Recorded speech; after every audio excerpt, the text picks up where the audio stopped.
Olá, amigos. Boa noite a todos. Sejam muito bem-vindos a mais uma live que nós estamos iniciando agora. Bem-vinda, Lívia. Bem-vindo, Eric. Sejam todos muito bem-vindos. Boa noite a todos. Vamos iniciar aqui mais uma live com esse tema proposto, né, que é a busca da espiritualidade. A busca da espiritualidade. A busca de uma vida com propósito e significado. Bem-vindos, Gustavo. Bem-vindo, Rodrigo, Sâmara. Boa noite. Me deem um sinal aí se o som está chegando ok, se a imagem está ok para vocês também. Ana Maria, evangelista, muito bem-vinda também, que alegria tê-la aqui conosco. Maurício, Helenice, o Anderson, sejam todos muito bem-vindos. Hoje nós estamos aqui nessa live para falar um pouquinho a respeito do que é a espiritualidade, né? Essa é um tema muito profundo, um tema também desafiador falar disso, porque ele é um tema que ele está muito próximo, ele está muito referenciado nas nossas crenças pessoais, até também nas nossas crenças religiosas. É um tema que é muito desafiador falar dele. E hoje a nossa proposta é não abordarmos a questão religiosa, porque a questão religiosa está dentro do sistema de crenças de cada um, ao que cada um pensa, vive e sente diante da vida. Mas sim, nós vamos buscar uma abordagem aqui de uma percepção realmente do que seja a espiritualidade. A espiritualidade, ela é algo mais do que simplesmente a religiosidade. Eu até inicio me lembrando aqui de uma vez que perguntaram para o Frei Leonard Boff a respeito de qual era a melhor religião.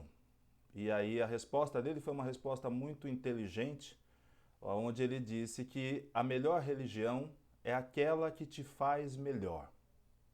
É aquela que te faz mais vivo, é aquela que dá sentido, é aquela que te faz melhor diante da vida, diante da sua própria existência. Então, a religião de cada um é um tema particular de cada um. Mas não necessariamente a religiosidade está ligada à espiritualidade. Muitas pessoas têm uma espiritualidade desenvolvida, mas ainda não tiveram uma adesão ou um chamado a uma religião. Então a espiritualidade, ela é algo diferente da religiosidade. As duas podem sim andar juntas, religiosidade e espiritualidade. Porém, existem pessoas que têm espiritualidade desenvolvida, mas não têm uma religiosidade desenvolvida. E aí tem muitos porquês, muitos motivos para que isso aconteça. Então hoje nós vamos tratar aqui a respeito da espiritualidade, né? E aí eu quero trazer para vocês, inclusive, uma metáfora.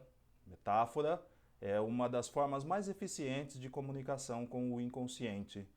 Metáfora é uma comunicação direta. E aí eu trago para vocês também aquela lembrança que eu já trouxe a respeito da metáfora, das histórias, né? Que elas são formas simbólicas de se olhar para um determinado tema. Então, para se ouvir uma metáfora, para se ouvir uma história, a gente tem que ativar o que eu costumo chamar da nossa mente misteriosa, ou seja, o nosso inconsciente. É quase próximo, muito próximo de se ouvir com o coração. É se ouvir com a capacidade de simbolizar, de perceber que existe algo mais do que literalmente está sendo dito. E para que a gente possa iniciar esse tema hoje, eu quero relembrar com vocês um pouco da nossa estrutura psíquica, para que a gente possa entender, porque hoje também eu quero trazer mais um componente da nossa estrutura psíquica que é de fundamental importância para que a gente entenda como nós funcionamos, como a energia psíquica acontece e flui e circula dentro de nós, dentro do nosso emocional, do nosso psiquismo, né? Então, eu já trouxe para vocês aqui alguns conceitos, né? O conceito do consciente e do inconsciente, né? Existe a consciência e existe o inconsciente. Na consciência, nós temos o eu, que na psicologia também chamamos de ego, mas é o eu de cada um de nós. O eu é o gestor da consciência. E aí nós temos o inconsciente. E no inconsciente, nós temos o grande guardião do inconsciente, que é a sombra. Além disso, nós temos as estruturas arquetípicas, que fazem parte do inconsciente coletivo e fazem parte também do nosso inconsciente pessoal. As estruturas arquetípicas, os arquétipos, as grandes forças que estão presentes em toda a natureza e na estrutura emocional do ser humano. Nós também falamos um pouco a respeito das personas, que são as máscaras que nós usamos para nos relacionar com o mundo. E elas são saudáveis, Nós não teríamos como imaginar uma vida em sociedade onde a gente não interagisse através das personas. Então tem uma persona do profissional, tem uma persona do pai de família, tem a persona de mãe, tem a persona de irmão, tem a persona de filho. São formas de atuação no desempenho de cada papel que nós ocupamos na nossa vida. Lembrando que o nosso primeiro papel, quando nós nascemos, é o papel de filho. O lugar de filho é o primeiro lugar que nós ocupamos ao nascermos. E hoje eu quero trazer para vocês um conceito que talvez seja um dos principais da formação da nossa estrutura psíquica, que é o self.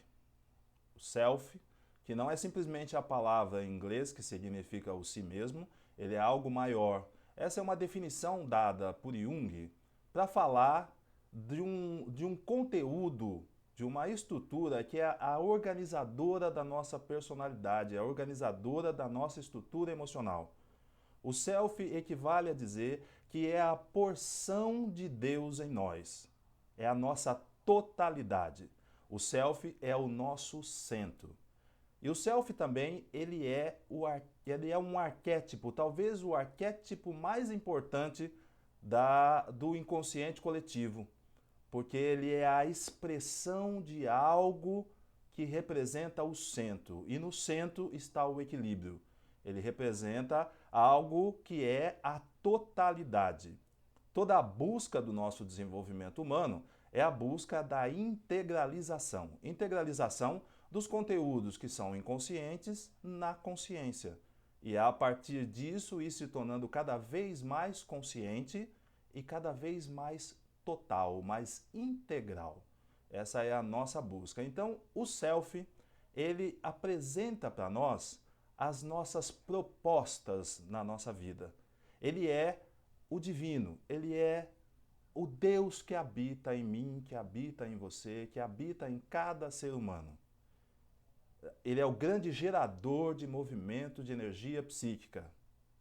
E daí nós começamos a perceber um novo ponto de vista a respeito da vida e a respeito de nós mesmos. E aí nós vamos abordar esses pontos de vista dentro dessa nossa metáfora, nessa percepção da espiritualidade também através da nossa estrutura emocional. É muito interessante percebermos que a espiritualidade ela não é algo que está fora de nós.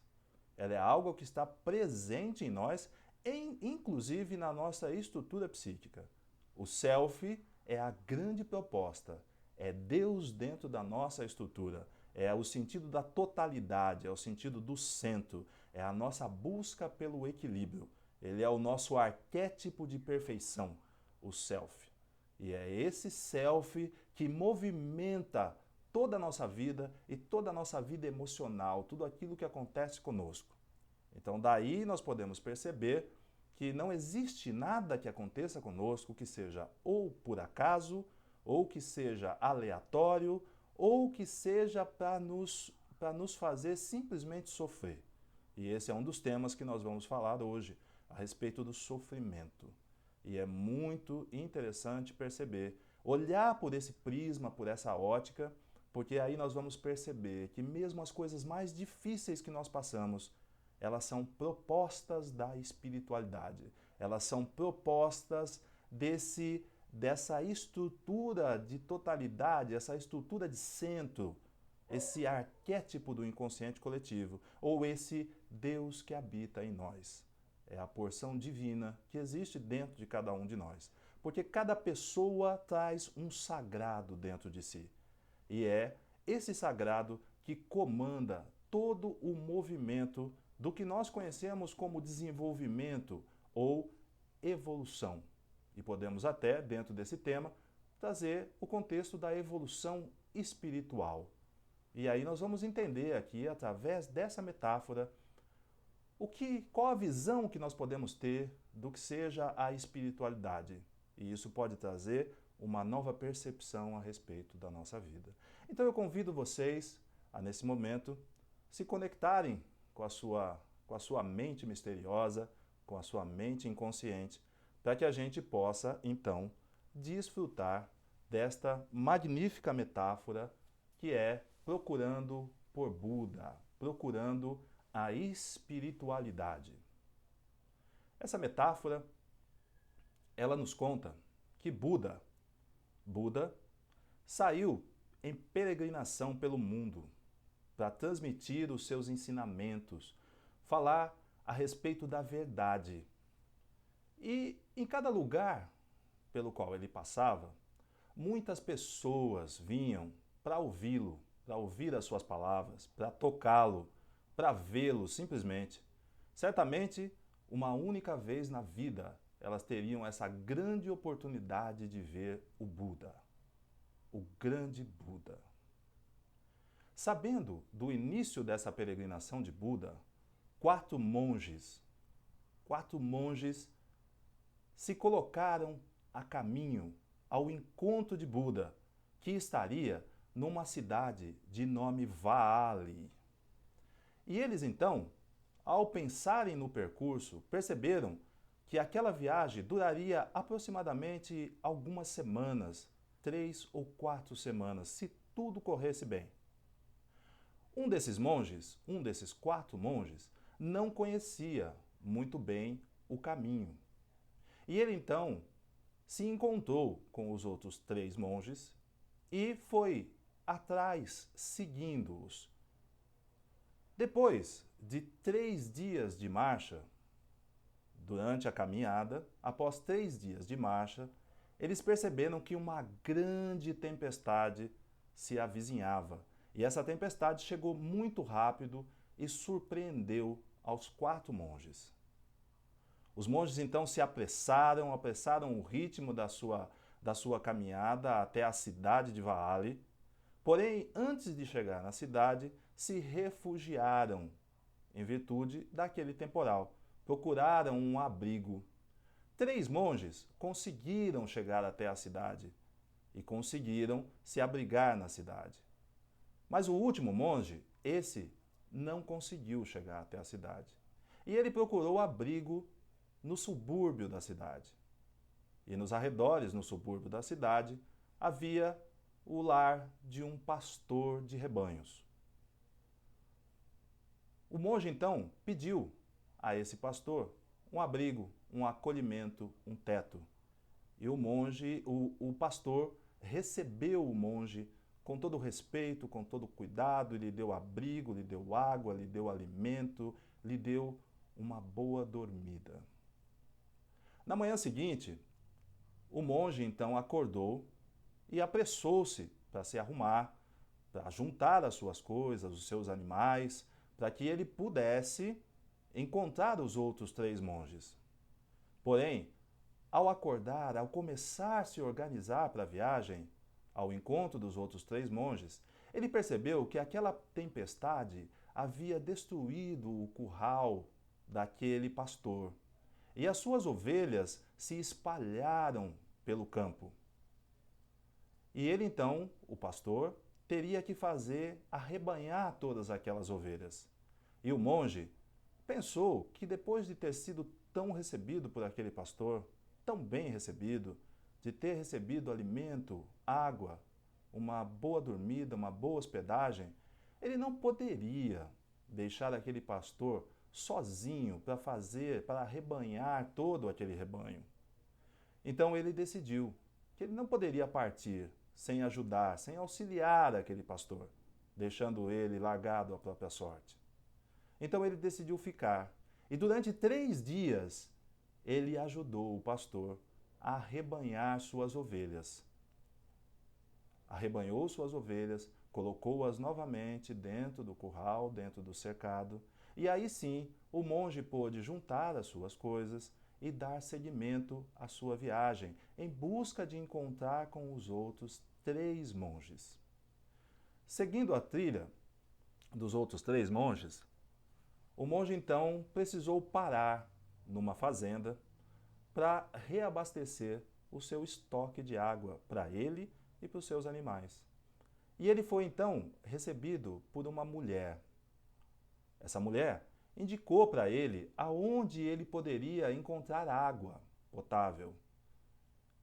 E pediu desculpas para ele, porque ela não poderia ajudá-lo, pois ela tinha que continuar a sua colheita no seu campo, na sua plantação.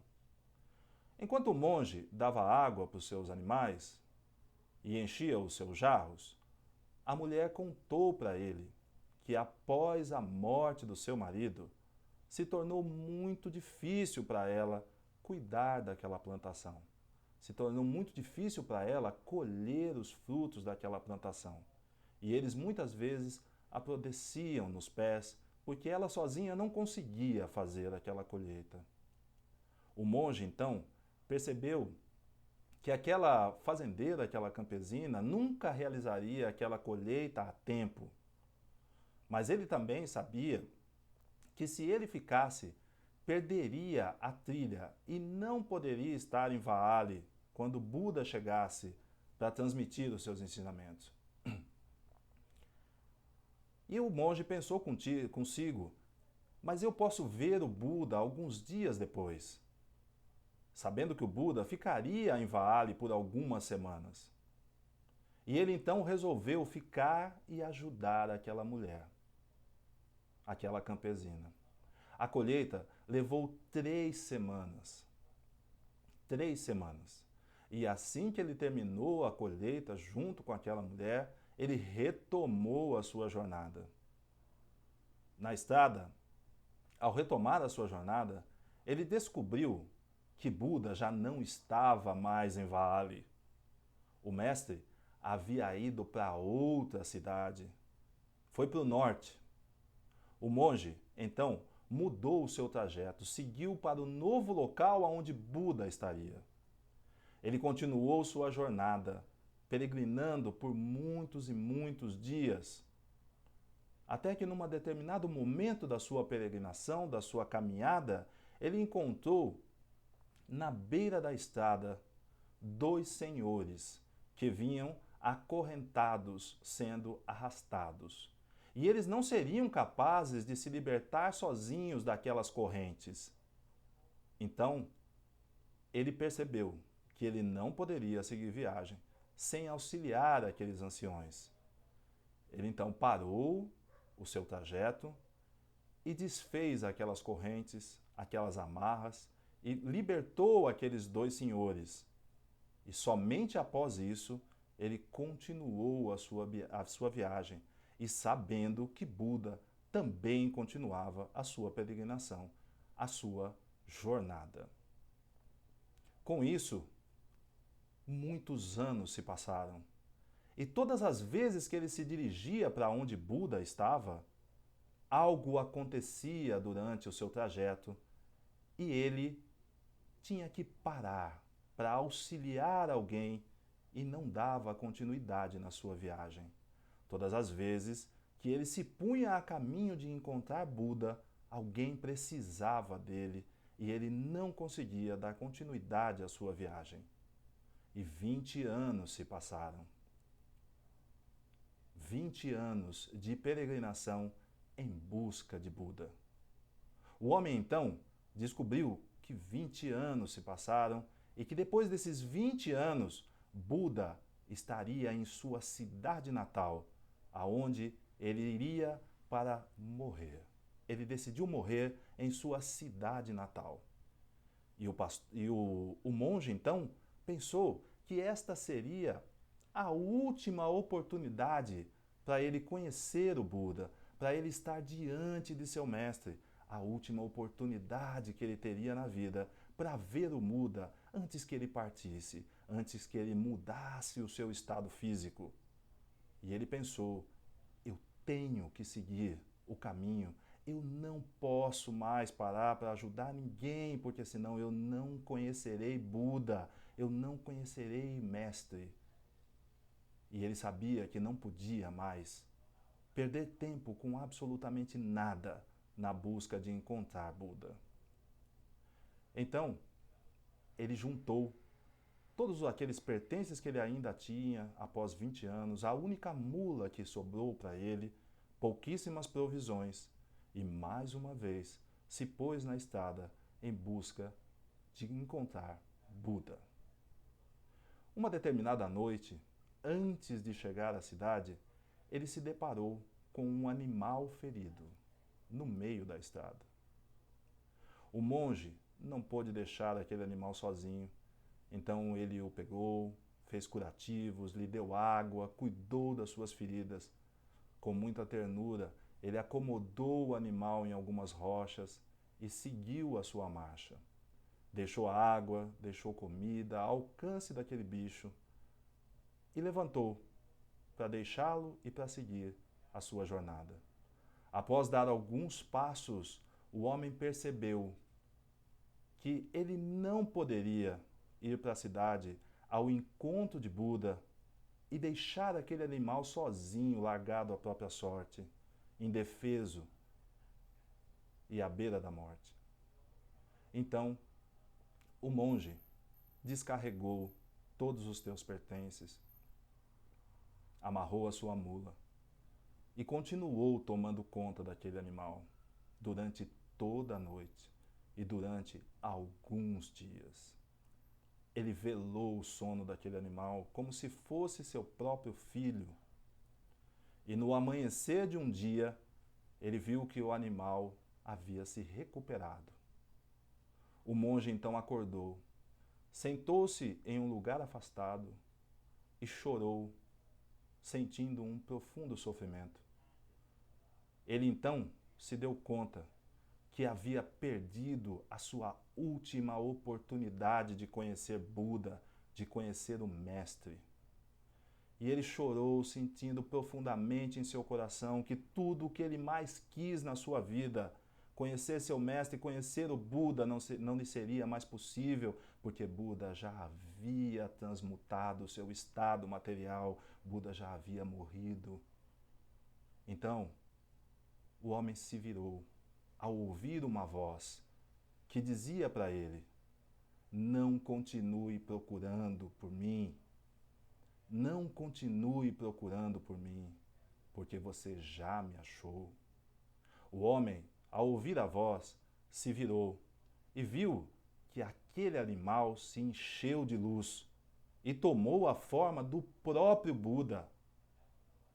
E olhando para o monge, disse a ele: monge, você teria me perdido se tivesse me deixado morrer indo ao meu encontro na cidade. Se tivesse deixado morrer esse animal indo ao meu encontro na cidade, você teria me perdido. E a respeito da minha morte, não tema, porque o Buda não pode morrer. O Buda não pode morrer enquanto existirem pessoas como você, pessoas que são capazes de seguir uma jornada por muitos e muitos anos, sacrificando seus próprios desejos, suas próprias necessidades, em prol dos outros. Você não foi ao meu encontro. Você optou por cuidar desse animal. Você não o abandonou, assim como você não abandonou nenhuma das pessoas que você encontrou no caminho. O Buda nunca morrerá. enquanto existirem pessoas como você, que cuidam dos outros, que se doam aos outros. Assim é o Buda. Assim é o Buda em você.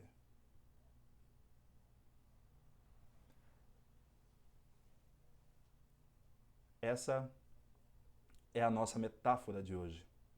Procurando Buda, procurando a espiritualidade. E aí, eu já convido vocês a interagirem, a perceberem, a colocarem as suas perguntas, as suas percepções a respeito da metáfora, a respeito das dúvidas que possam existir e a respeito da espiritualidade, para que a gente possa desenvolver juntos aqui esse tema. Essa metáfora, ela traz alguns conteúdos muito importantes que dizem respeito à espiritualidade. O primeiro conteúdo muitíssimo importante que essa metáfora traz é a peregrinação de Buda. E nós percebemos que a nossa vida ao longo dos anos é uma grande peregrinação. Nós nos colocamos no caminho em busca de algo que é maior do que nós, de algo que pode trazer sentido, propósito e significado à nossa vida, em busca da espiritualidade, em busca de Deus, em busca do Buda, em busca da espiritualidade. E você pode usar qualquer nome que faça sentido para você, em busca do Espírito Santo, em busca de Deus, em busca do Buda, em busca de luz. Essa é a nossa caminhada de espiritualidade. A peregrinação do Buda. E é muito interessante perceber que na peregrinação que esse monge se coloca, que representa a nossa própria peregrinação, nós percebemos que ele enfrentou muitos desafios, que são os próprios desafios da nossa existência. A nossa existência em si, ela já traz para nós um conjunto de desafios, um conjunto de propostas que a vida nos pede que sejam entendidas, que sejam interpretadas, para que a gente possa perceber qual é o propósito da existência.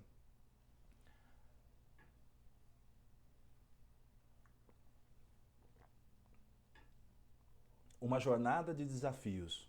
E é isso que muitas vezes a gente percebe dentro do nosso caminhar evolutivo. Uma sequência de desafios, uma sequência de propostas que a vida nos faz para que nós trabalhemos esse sentido mais amplo da existência. Esse sentido da espiritualidade, daquilo que dá significado à vida.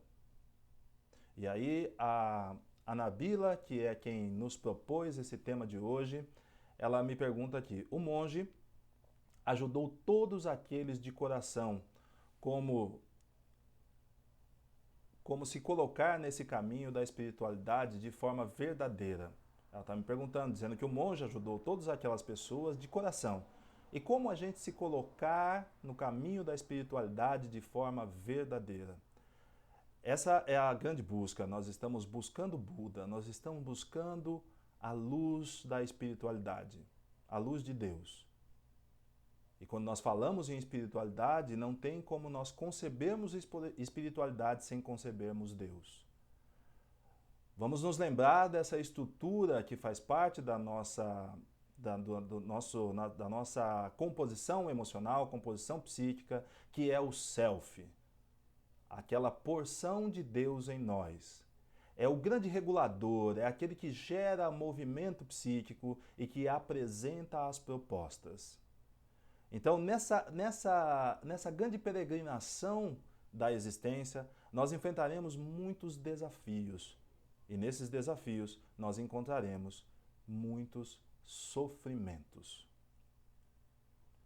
E é interessante porque quando nós percebemos que toda a tônica da nossa vida ela é gerida pelo self, ela é gerida pela porção de Deus que existe em nós, tudo que nós vivemos em nossa vida, tudo que nós experienciamos, todas as experiências são propostas desse self, são propostas de Deus.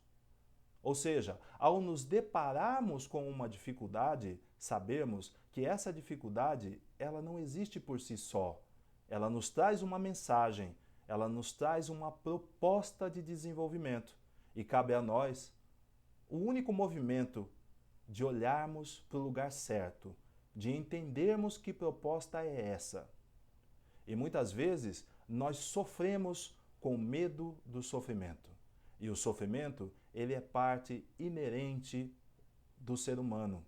O sofrimento faz parte da nossa evolução, do nosso desenvolvimento. O ser humano é o sofrimento é uma proposta do self para que a gente se realize. E o movimento emocional que o self traz para nós é o movimento da integralização. O self nos traz a proposta da totalidade, de que nós integralizemos os conteúdos que são rejeitados no inconsciente e que formam essa composição que nós chamamos de sombra, o grande guardião do inconsciente. O self, ele usa essa sombra, ele usa esses conteúdos para que nos proporcione o movimento emocional, o movimento de progressão da energia psíquica e o movimento de regressão da energia psíquica para entrar em contato com o inconsciente e poder tornar aquele conteúdo sombrio um conteúdo luminoso. Esse movimento nos é proporcionado pelo self. Isso quer dizer que espiritualmente Deus está sempre no comando das nossas vidas. E muitas vezes nós sofremos porque nós queremos comandar as coisas que acontecem conosco. E nós não estamos no comando. Existe alguém maior, existe uma proposta maior. Deus se realiza em nós. Nós nos realizamos em Deus, mas Deus se realiza em nós também. E se eu tivesse hoje que dizer para vocês o que é exatamente a espiritualidade, é o que a Nabila perguntou, como se colocar no caminho da espiritualidade de uma forma verdadeira. Então, se eu tivesse que dizer para vocês hoje o que é a espiritualidade, eu diria que a espiritualidade na vida de uma pessoa, ela é simplesmente tudo. Tudo que nós fazemos, tudo que nós pensamos, tudo que nós falamos é espiritual, é espiritualidade. E aí você pode estar se perguntando, mas espera um pouquinho, tem coisa que é material, tem coisa que é do mundo. Por exemplo, quando eu estou dirigindo o meu carro, isso é material, isso não é espiritual. Não, isso também é espiritual. Em todas as tarefas, em todas as ações, em todos os movimentos que o ser humano colocar a sua participação, a sua mão, aquele movimento deixa de ser material e passa a ser espiritual. Porque o ser humano é um ser espiritual, passando por uma experiência transitória material. Então, todo o movimento, todo o acontecimento, tudo aquilo que você faz na sua vida que gera interação com outro ser humano ou com outros seres da natureza, são movimentos espirituais. Portanto, toda a nossa vida, ela é espiritual. E não existe nada na nossa vida, se nós olharmos por esse prisma, que seja completamente material. Na verdade, tudo é um reflexo de como nós percebemos a vida, de como nós percebemos a espiritualidade. Então, como se colocar nesse caminho da espiritualidade de forma verdadeira? Eu diria então, viva de forma verdadeira. Viva, faça da sua vida uma vida de propósito, uma vida de significado, uma vida que tenha um sentido. E talvez o melhor sentido para a vida é dado pela trajetória desse monge da nossa metáfora. Uma vida de servir. O servir, na verdade, ele é o exercício da espiritualidade de uma forma mais pura, de uma forma mais ampla. Quando eu sirvo, eu me coloco à disposição. E aí nós podemos perceber que a natureza é assim. A natureza é essa criação cósmica, essa criação do universo que se apresenta no planeta e que serve, simplesmente serve. Ela é a expressão da própria espiritualidade. Se nós observarmos tudo isso que existe no universo e quanto isso nos serve, desde tudo que existe nesse plano que nós vivemos, a tudo aquilo que existe num plano acima de nós, como nós falamos na live anterior a respeito de astrologia, né? Existem muitas coisas nesse plano universal que estão a nos servir. Então a gente percebe que uma vida com significado, uma vida com propósito, uma vida com direção, com sentido, uma vida espiritualizada é uma vida que serve. É muito interessante porque nós, seres humanos em desenvolvimento, nós buscamos sempre formas de nos servirmos através da vida. Porque nós percebemos dentro do nosso egoísmo que nós temos que ser servidos. E na verdade, nós, a partir do momento que começamos a perceber a espiritualidade, nos colocamos nos lugar de servidores da vida. Quando uma pessoa se casa, ele dá um passo muito importante no sentido de servir a vida. Porque ele vai ter que se dedicar a uma outra pessoa. Quando essas duas pessoas, então, casadas, têm filhos, ele dá um passo importantíssimo, ambas, tanto homem quanto mulher, dão um passo importantíssimo se colocando a serviço da vida, se colocando a serviço da espiritualidade. E tudo que se vivenciar dentro daquela família que nasce, tudo aquilo que for vivenciado é espiritualidade.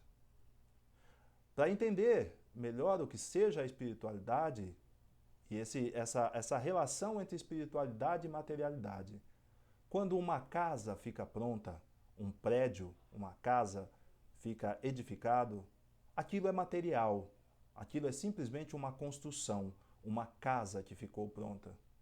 Quando uma família habita aquela casa, aquilo deixa de ser um prédio, deixa de ser uma construção, deixa de ser simplesmente uma casa e passa a ser um lar. Um lar é a residência da espiritualidade. Aonde existe um lar e uma família, existe a residência da espiritualidade, porque os seres humanos estão ali interagindo. E é muito interessante a gente perceber como essa espiritualidade se apresenta no servir, quando nós nos colocamos a serviço da vida. E ao ser pai e ao ser mãe, nós estamos nos colocando a serviço da vida, para que Deus se realize em nós. Então, o ato da paternidade ou da maternidade, ele não é um ato pura e simplesmente isolado.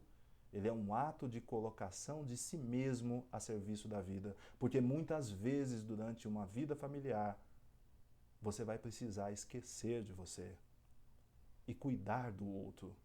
Esse é o exercício de doar-se. Esse é o exercício de olhar além de si. É o exercício de dar-se, de se colocar a serviço do outro, de abandonar o egoísmo e viver o altruísmo, viver o doar-se. Vamos lá, o Paulo Cassis está me perguntando aqui, você identifica alguma semelhança entre desse conto com a parábola do bom samaritano? Olha, cada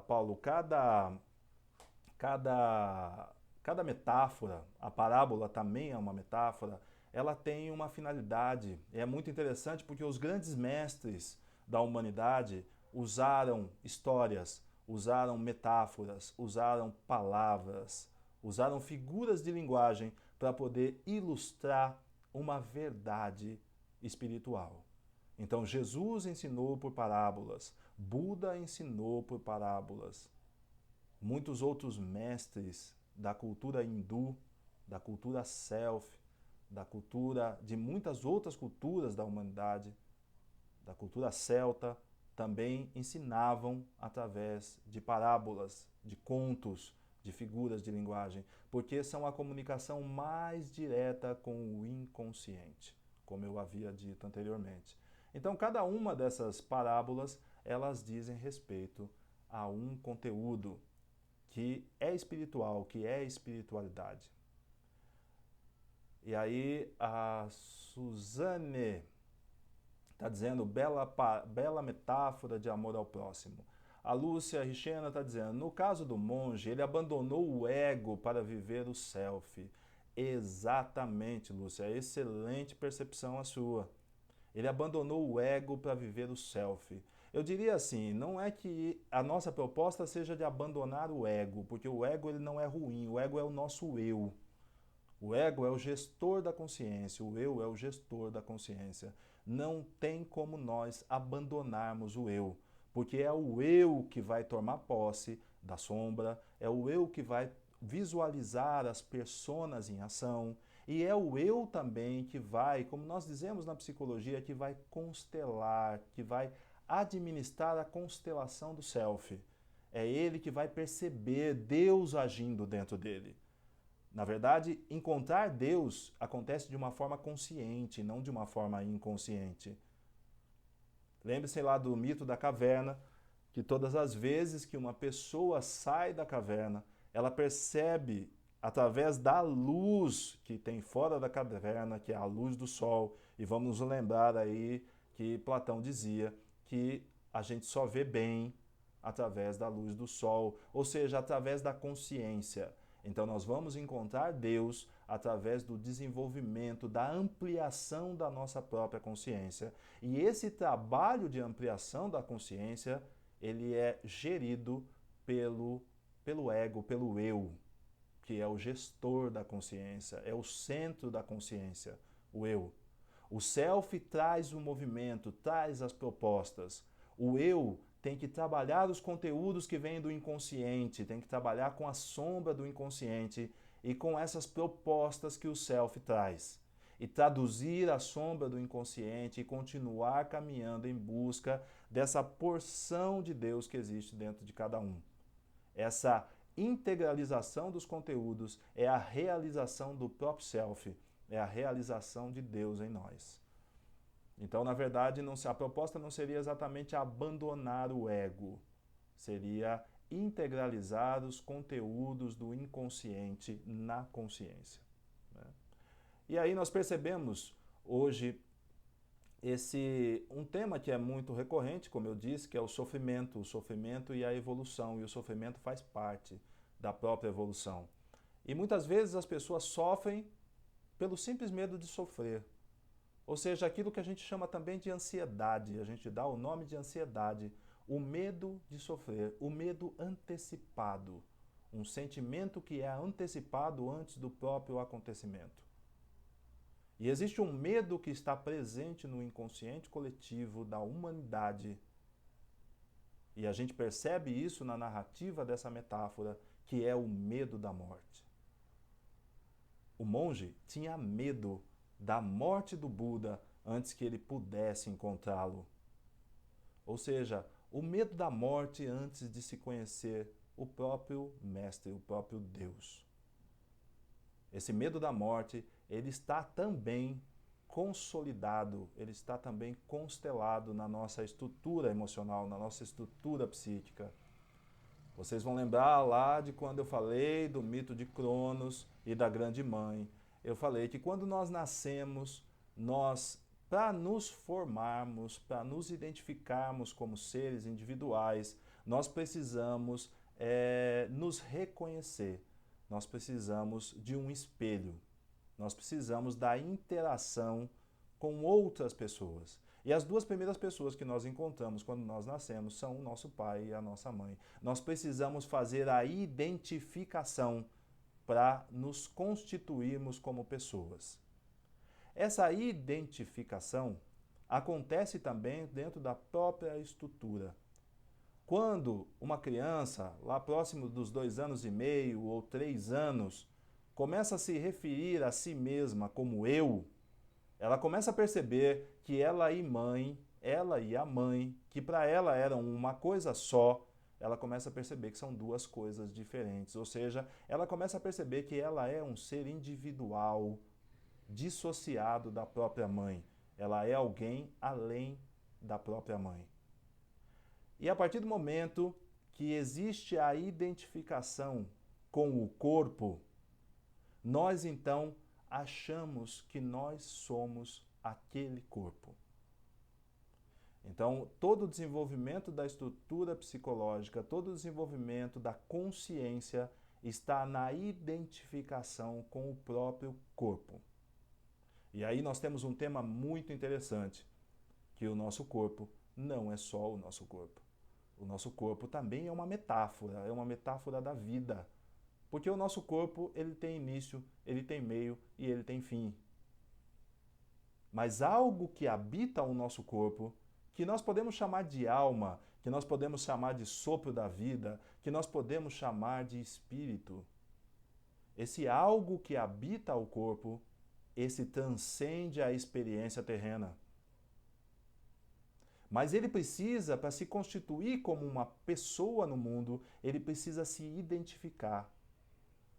Então, quando ele olha para si, quando uma criança olha para si e diz eu, a consciência está nascendo. E quando ele diz eu mesmo, por exemplo, Pedrinho, eu mesmo, Pedro, eu mesmo, Carlos, eu mesmo, André, eu mesmo, João. Quando ele diz isso, ele identifica a sua existência, a sua alma com aquele corpo.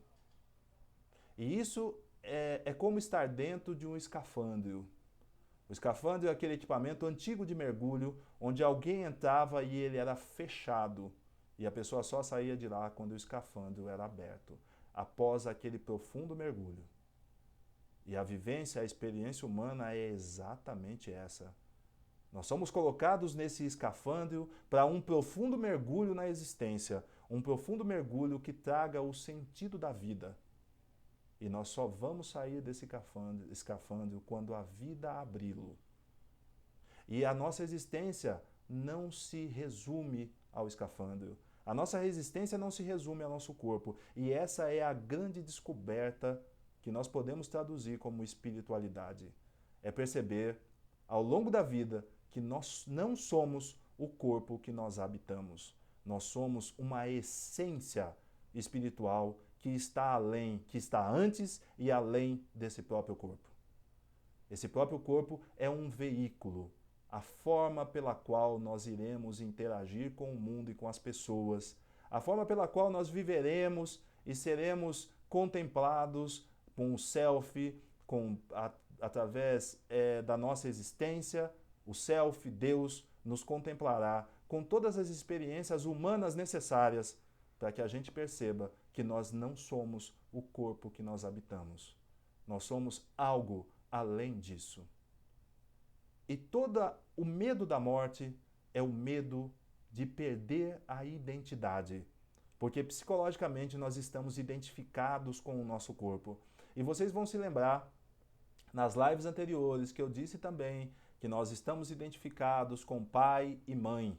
E que todo o processo do desenvolvimento de um ser adulto é o movimento de desidentificação de pai e mãe para descobrir quem nós somos na essência. E aí eu também trago aqui essa reflexão, que toda a caminhada de evolução espiritual de uma pessoa é a desidentificação do próprio corpo.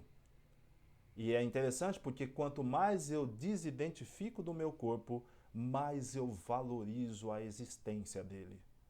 Quanto mais eu percebo que eu não sou o corpo, mais eu percebo que eu preciso daquele corpo para poder realizar as minhas qualidades, para poder me realizar a minha integralização pessoal e emocional.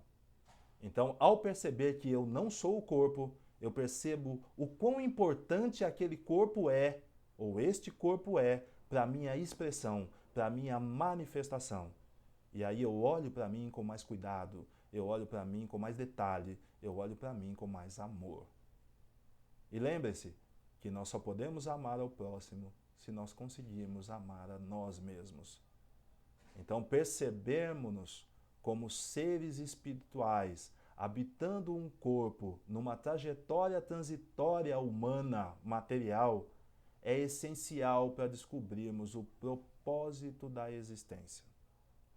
A Nabila está aqui me perguntando, o ato de servir é uma ferramenta para essa desidentificação? É também. É também. Porque a tendência dos seres humanos é olhar para si. E nós vemos isso na sociedade amplamente. Né? As pessoas só olham para si, as pessoas só veem aquilo que vai lhes trazer vantagem, aquilo que vai lhes colocar numa posição melhor do que as outras. É a busca de ser melhor que o outro. Toda a sociedade está amparada, todo o mundo corporativo e a sociedade está amparada numa competitividade. Uma criança, desde o momento que ela nasce, que ela começa a ser instruída no mundo do conhecimento, ela começa a ser instruída para ser o melhor, para ser mais do que alguém. Ela tem que ser o melhor médico, ela tem que ser o melhor advogado, ela tem que ser o melhor psicólogo, ela tem que ser o melhor terapeuta, ela tem que ser o melhor mecânico, tem que ser sempre o melhor. E para ser o melhor, nós temos que competir com alguém. Então vocês percebam que essa dinâmica social é uma dinâmica que tira a espiritualidade, que é o sentido de humanidade, de comunhão que há em nós e que nos conecta com cada ser humano vivente. A competição que é ensinada para as crianças, que nos foi ensinada na vida desde a mais tenra infância. Nós temos que ser melhores. Nós temos que entregar mais. Nós temos que desempenhar melhor do que as outras pessoas. Nós temos que ser melhor do que a outra pessoa. Na verdade, a nossa busca essencial é para realmente ser humano.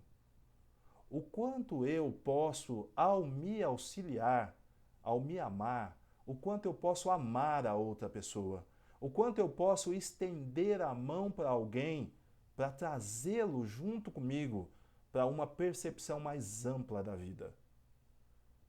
Essa é a realização de Deus em nós, essa é a realização do self em nós. Porque a humanidade, ela está profundamente conectada. Quando nós começarmos a perceber a vida desse ponto de vista mais espiritual, nós vamos perceber que não existe uma só ação nossa que não tenha reflexo em toda a humanidade. E aí a pessoa há de pensar, poxa, mas eu tenho uma ação aqui, e isso vai refletir em alguém que está lá no Irã, na África, na China? Sim, sim, isso vai refletir.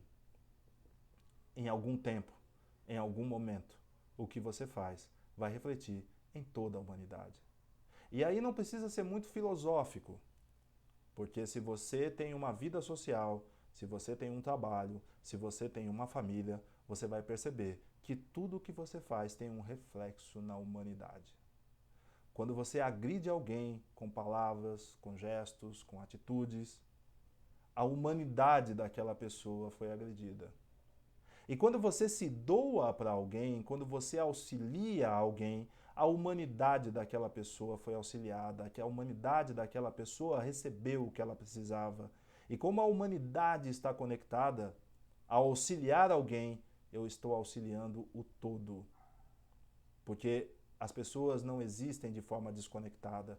Estamos todos numa grande rede, numa grande teia que nos conecta através dos sentimentos, através das percepções, através dos pensamentos.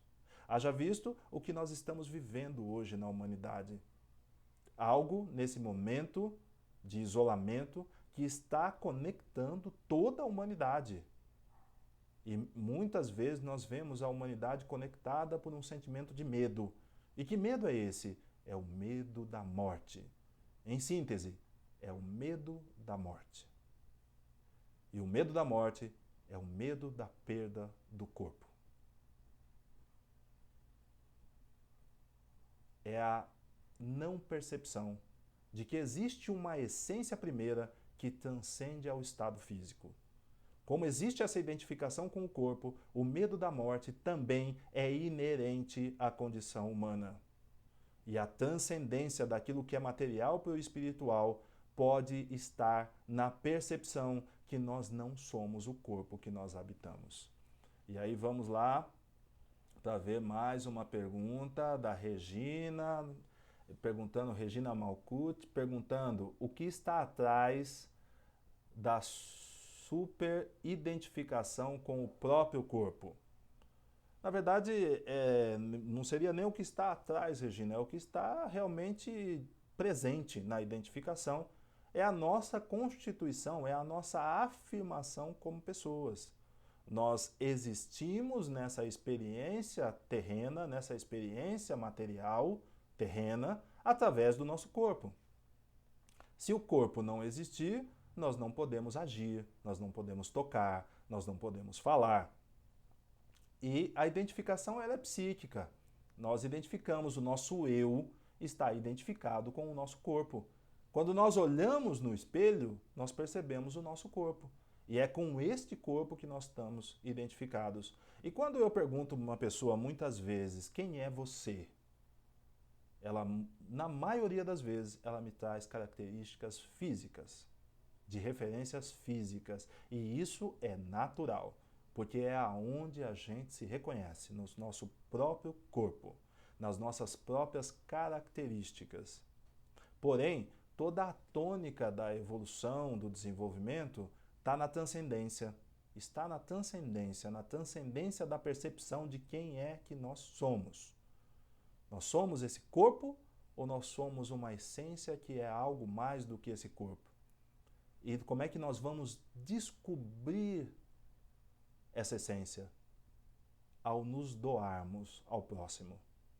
Ao procurarmos uma vida com propósito, uma vida com significado. Ao procurarmos a essência da nossa existência. E aí a Nabila me perguntou, então a espiritualidade está no ato de servir? E aí tem uma frase de uma pessoa que eu conheço que ela diz o seguinte: se você não vive para servir, você não serve para viver. É muito interessante porque esse é o resumo dessa metáfora. Se você não vive para servir, você não serve para viver. E quantas pessoas estão na vida e não estão vivendo? Quantas pessoas estão naquela filosofia de um cantor famoso? A filosofia do deixa a vida me levar, a vida leva eu. Essas pessoas não estão vivendo, porque elas não perceberam ainda essa conexão que existe entre as pessoas. Elas não perceberam a necessidade de servir. Se você não vive para servir, e aí nós vivemos para servir a vida e para servir ao próximo, se você não vive para servir, você não serve para viver. É muito interessante porque a vida com significado, a vida com propósito, a vida com sentido, é a vida servidora. É a vida que serve. Nós estamos aí a 1 minuto e 30 do término dessa primeira parte da nossa live e em breve eu vou convidar vocês a se desconectarem, porque a nossa live vai cair, e eu vou reconectar e convido vocês a se reconectarem também. E todas as pessoas que perguntaram após a Regina Malcuti, eu vou pedir para que refaçam as perguntas, né? Mas vou aproveitar aqui para ver uma pergunta do José Francisco, perguntando o seguinte: faz parte do processo se identificar com o corpo para depois se desidentificar? Ou é possível se desenvolver já com a percepção que não somos o corpo desde cedo? Os pais podem contribuir para isso? Eu diria que não, José Francisco, porque toda a estrutura emocional do eu está na identificação com o corpo. Então, logo na sequência tinha a pergunta da Sandra, eu vou pedir para a Sandra repostar a pergunta, porque é uma pergunta muito boa. Eu vou, então, encerrar essa primeira parte da live e convido vocês a se reconectarem assim que estiver ao vivo. Em pouquíssimos minutos eu voltarei para a gente continuar aqui compartilhando esse tema, essas percepções a respeito da espiritualidade. A gente se vê já já.